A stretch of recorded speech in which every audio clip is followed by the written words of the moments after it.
Hello दोस्तों, मैं आज आप लोगों के सामने सेकेंड सेमेस्टर बीबीए एवं बीबीए एविएशन की पुस्तक काव्य सौरभ में सुभद्रा कुमारी चौहान द्वारा लिखित कविता वीरों का कैसा हो बसंत कविता लेकर आई हूँ। चलिए दोस्तों, सबसे पहले हम सुभद्रा कुमारी चौहान का जीवन परिचय जान लेते हैं। तो सुभद्रा कुमारी जी चौहान का जन्म जो है नाग पंचमी के दिन 16 अगस्त 1904 को इलाहाबाद उत्तर प्रदेश के पास निहालपुर गांव में एक संपन्न फैमिली में हुआ था। और इनका विवाह जो है मध्य प्रदेश खंडवा के निवासी ठाकुर लक्ष्मण सिंह के साथ हुआ था। पति के साथ महात्मा गांधी आंदोलन के साथ भी जुड़ी रही। और इसके बाद इनके द्वारा लिखित जो काव्य संग्रह है मुकुल 1930 में प्रकाशित हुई है। बिखरे मोती है इनका पहला कहानी संग्रह है। और बिखरे मोती जो है 1932 में प्रकाशित हुआ है और उन्मादनी है 1934 में। तो सुभद्रा कुमारी चौहान जी की जो मृत्यु है, निधन है 15 फरवरी 1948 को हुआ है। और इनकी सबसे फेमस जो रचना है झांसी की रानी खूब लड़ी मर्दानी, वह तो झांसी वाली रानी थी। एकदम लोगों को मतलब उसके अपने देश के बारे में प्यार जगाता है। तो चलिए दोस्तों, हम सुभद्रा कुमारी चौहान का वीरों का कैसा हो बसंत कविता लेकर चलते हैं। तो वीरों का कैसा हो बसंत, आ रही हिमाचल से पुकार, है उधधी गरजता बार बार, प्राची पश्चिम भू नभ अपार, सब पूछ रहे दिग दिगंत, वीरों का कैसा हो बसंत। तो यहाँ पे कवित्री हिमालय से पुकार आ रही है, वीरों का कैसा हो बसंत। पश्चिम पूरब उत्तर दक्षिण 10 दिशाओं से यही प्रश्न उठ रहा है कि वीरों का कैसा हो बसंत। आगे चलते हैं दोस्तों। फूली सरसों ने दिया रंग, मधु लेकर आ गया अनंग, वधु वसुधा पुलकित अंग अंग, है वीर देश में किंतु कंत, वीरों का कैसा हो बसंत। तो यहाँ पे कवित्री आगे कहती है कि फूल जो है सरसों अर्थात सरसों की जो फसल है लहलहाने लगी है। फसलों ने वीरों के जीवन में रंग भर दिया है। आसमान से मानो ऐसा लग रहा है कि फूलों की बारिश हो रही है, फूल बरसा रहे हैं, फूलों से भरा हुआ है। बसंत के रंगों में दुल्हन बनी धरती का अंग अंग एकदम खुश से प्रसन्न हो गया, पुलकित हो गया है। तो सुभद्रा कुमारी चौहान कहते कि कैसा हो वीरों का बसंत। आगे चलते हैं दोस्तों। देन भर रही कोकिला इधर तान, मारू बाजे पर उधर गान, है रंग और रण का विधान, मिलने आए हैं आदि अंत, वीरों का कैसा हो बसंत।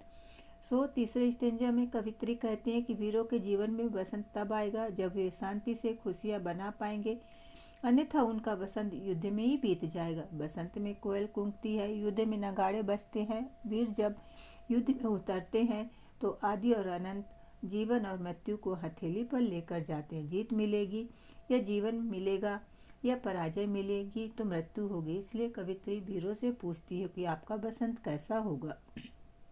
आगे चलते हैं।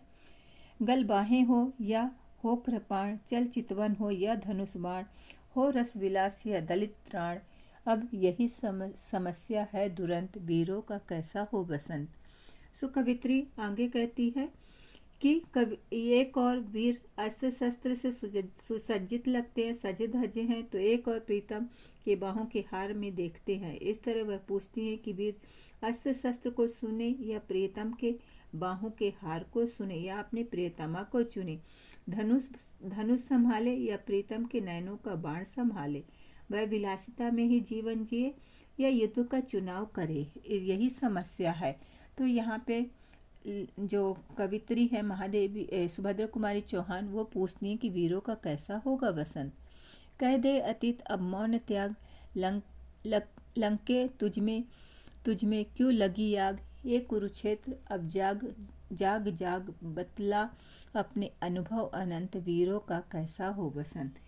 कवित्री आगे कहती हैं कि अतीत की अपनी चुप्पी तोड़नी चाहिए। युद्ध से किसी का भला नहीं होता।